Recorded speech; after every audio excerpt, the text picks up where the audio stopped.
Hello friends, in this video we will talk about Jacobean age gunpowder scene. ठीक है, तो let's start.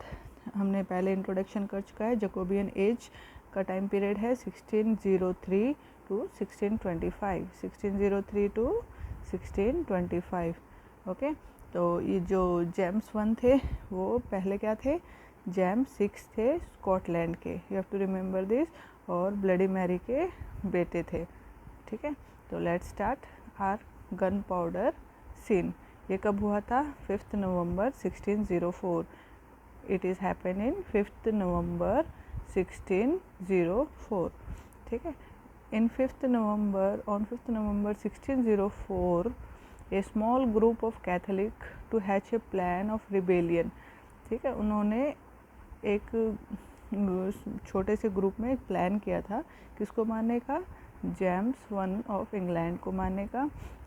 ठीक है, तो वो किसने, रिबेलियन कौन थे? Robert Catesby led by him by killing the Protestant king. Okay, they fill the ground floor of Westminster place.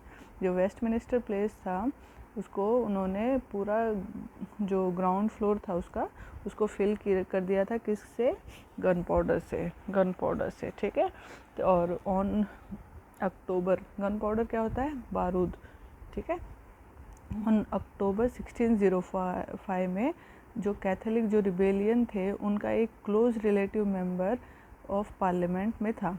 तो उसको उन्होंने लेटर लिखा कि तुम मीटिंग में मत जाना, लेकिन उसने वो लेटर सारे रॉयल मेंबर को दिखा दिया. और किंग जेम्स 1 ने डिसाइड किया कि नवंबर 4 तक वो इस जानकारी के बारे में किसी को नहीं बताएंगे ताकि अपराधियों को वो पकड़ सके.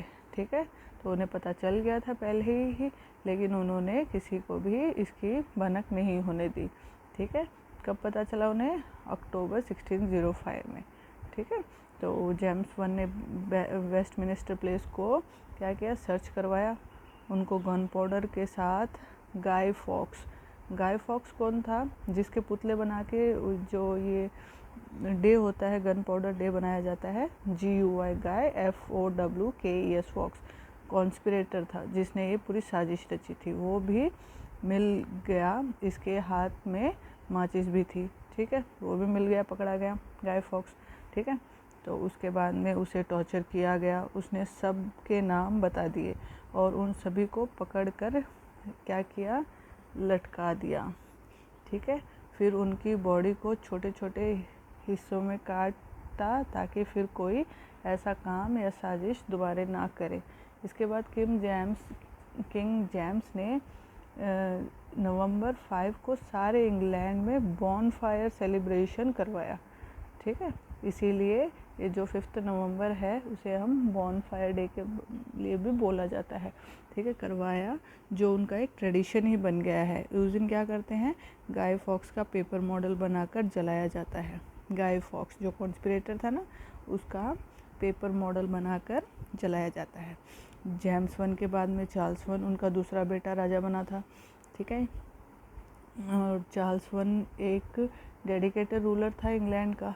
उसका नाम जेम्स 2 इसीलिए नहीं रखा गया था क्योंकि वो अपने पिता जेम्स 1 की तरह स्कॉटलैंड और इंग्लैंड का राजा न बताकर सिर्फ राजा था ग्रेट ब्रिटेन का. ठीक है, तो इसीलिए उसका नाम जेम्स 2 नहीं रखा गया. तो you have to remember this. In England also there are 2 houses थे इंग्लैंड में. जैसे हमारे यहाँ पे है ना लोकसभा, राज्यसभा, उसी तरीके से कौन से? House of common. ठीक है, who are elected by the people. ठीक है, और हाउस ऑफ रॉयल. ठीक है, अपॉइंट और elect the house of royal, जैसे अपना राज्यसभा है. ठीक है, तो हाउस ऑफ कॉमन और हाउस ऑफ रॉयल 2 हाउसेस थे. ठीक है, तो king James 1 dislike the house of common, जिसके वजह से जेम्स 1 को इंग्लैंड से बाहर कर दिया. सिविल वॉर स्टार्ट हुआ. ठीक है, कैथोलिक बहुत कम बचे थे क्योंकि कैथोलिक कन्वर्ट हो चुके थे किसमें? प्रोटेस्टेंट में.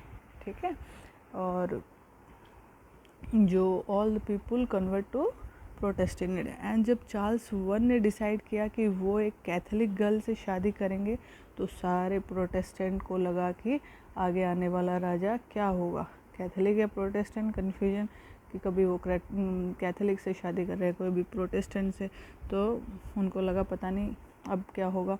तो द सेकेंड मिस्टेक जो चार्ल्स ने करी थी वो क्या थी, done is his wife not only A Catholic but she is from France, वो फ्रांस से थी और फ्रांस के साथ इंग्लैंड के कभी अच्छे रिश्ते नहीं रहे थे शुरू से ही, ठीक है। Charles one wanted all the money which is in the treasury of England for his own use not for the nation, अपने ही मतलब के लिए, अपने स्वार्थ के लिए वो पैसे निकाला जा रहा था ट्रेजरी में से, ठीक है, और नेशन के लिए कुछ नहीं कर रहा था। He passed certain laws to get all the treasuries for his own benefit. He conflicted heavy tax on the upper class people so that he get the money for himself. जो upper class थे उनके ऊपर भी बहुत ज़्यादा उसने taxes लगा दिए थे। He bribed the noble people, जो noble people होते थे उनसे भी bribe लेता था। Ship money लेने लग गया था, form of tax है ये भी एक, which has to be paid who live near the court or navy, ठीक है। He said no every member of England has to pay ship money, उसने बोला कि नहीं हर किसी को शिप मनी देनी पड़ेगी, बस वो हर किसी से पैसे लेने के चक्कर में रहता था। 10 साल तक उसने सिर्फ अपनी चलाई और कोई मीटिंग पार्लियामेंट में नहीं होने दी, ठीक है, उसको कहते थे। और ये 10 साल के पीरियड को क्या कहते थे, this period of 11 years is called 11 years tyranny of Charles one personal rule. क्या कहा जाता था, 11 years tyranny of Charles one personal rule. When he had war with Scotland he said to the parliament to fund the war against Scotland, ठीक है।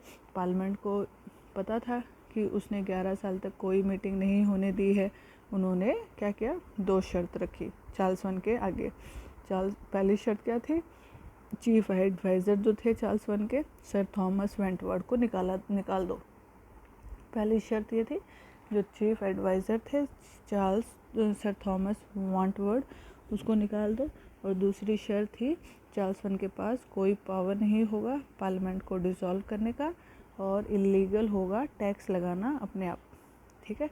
तो ये अपने आप वो टैक्स किसी के ऊपर भी नहीं लगा सकता। ये 2 शर्तें किसने रखी थी, पार्लियामेंट ने रखी थी। किस लिए रखी थी, अगर आप ये 2 शर्तें हमारी मानोगे तो हम आपको वॉर में हेल्प करेंगे स्कॉटलैंड के ख़िलाफ़, ठीक है।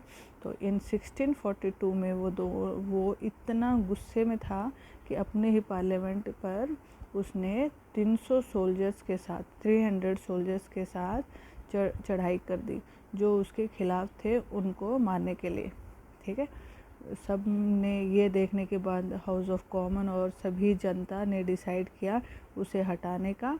चार्ल्स वन कहाँ पे भाग गया, ऑक्सफोर्ड भाग गया। सिविल वार स्टार्ट हुआ and Charles one was removed, Charles one को रिमूव कर दिया गया, ठीक है। तो 1660 में चार्ल्स टू वाज रीक्राउंड। 1660 आगे हम पढ़ेंगे चार्ल्स टू में। 1660 में क्या होगा, चार्ल्स टू वापस आएगा इंग्लैंड में, ठीक है। तो this is the introduction of Jacobean age and Caroline age. Caroline age कब तक है, 1625 to 1649 Caroline age, you have to remember this. उसके बाद में जो कॉमनवेल्थ पीरियड आ जाएगा। तो आप मेरी वीडियोस को ज़्यादा से ज़्यादा लाइक करिए, शेयर करिए, सब्सक्राइब कीजिए और बेल आइकन को दबाना ना भूलें। Thank you.